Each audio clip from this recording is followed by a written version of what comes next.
બેંક્સમાં કઈ રીતે એક્શન છે, કઈ બેંક્સ અત્યારે જે નંબર્સ બાદ છે એટલે બિઝનેસ અપડેટ્સ આ નંબર્સ બાદ કઈ રીતના એક્શન બતાવી રહી છે, એના પર માહિતી જાણીએ સહયોગી શ્રદ્ધા પરસાનિયા પાસેથી. શ્રદ્ધા, કઈ રીતે બેંકોના અપડેટ્સ છે?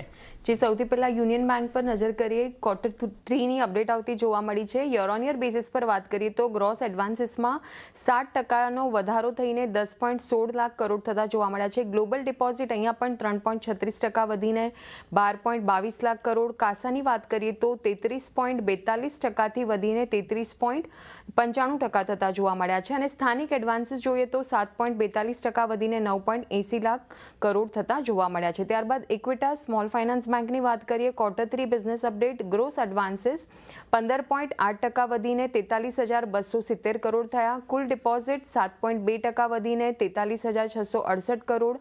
કાસા 10.6% વધીને 12,886 કરોડ થતા જોવા મળ્યા અને કાસા રેશિયોની વાત કરીએ તો અહીંયા 1%નો વધારો જોવા મળ્યો છે, 29%થી વધીને 30% થતા જોવા મળ્યા છે.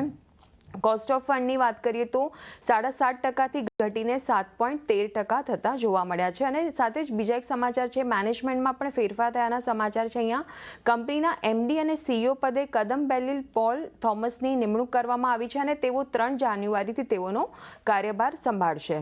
ત્યારબાદ CSB બેંકની વાત કરીએ, Q3 બિઝનેસ અપડેટ, કુલ ડિપોઝિટ્સ 33,407 કરોડથી 21% વધીને 40,460 કરોડ થયા. ગ્રોસ એડવાન્સીસ 28,915 કરોડથી 29% વધીને 37,208 કરોડ. કાસા 8,042 કરોડથી 3% વધીને 8,316 કરોડ થયા છે. ત્યારબાદ ઉજ્જીવન સ્મોલ ફાઇનાન્સ બેંકની વાત કરીએ તો અહીંયા Q3 બિઝનેસ અપડેટ, કુલ ડિપોઝિટ્સ 34,494 કરોડ 22% વધીને 42,220 કરોડ. કાસાની વાત કરીએ તો અહીંયા પણ 33%નો વધારો થઈને 11,533 કરોડ થતી જોવા મળી. ગ્રોસ NPA અહીંયા 2.5%થી ઘટીને 2.39% ક્વાર્ટર ઓન ક્વાર્ટર અને 2.68% યર ઓન યર બેસિસ પર થઈ.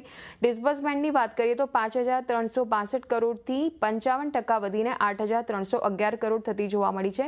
આ બધી જ બેંકની બિઝનેસ અપડેટ બાદ અત્યારે આપણને બધા જ બેંક્સના શેર્સ આપણને તેજી સાથે કારોબાર કરતા જોવા મળી રહ્યા છે. જી શ્રદ્ધા, પર આપનો આ બધા સ્ટોક્સ પર માહિતી માટે. તો ખાસ કરીને આ નાની બેંકો આજે ખાસું એક પોઝિટિવ એક્શન આપણને એક બિઝનેસ અપડેટ્સ બાદ બતાવી રહી છે. આ સિવાય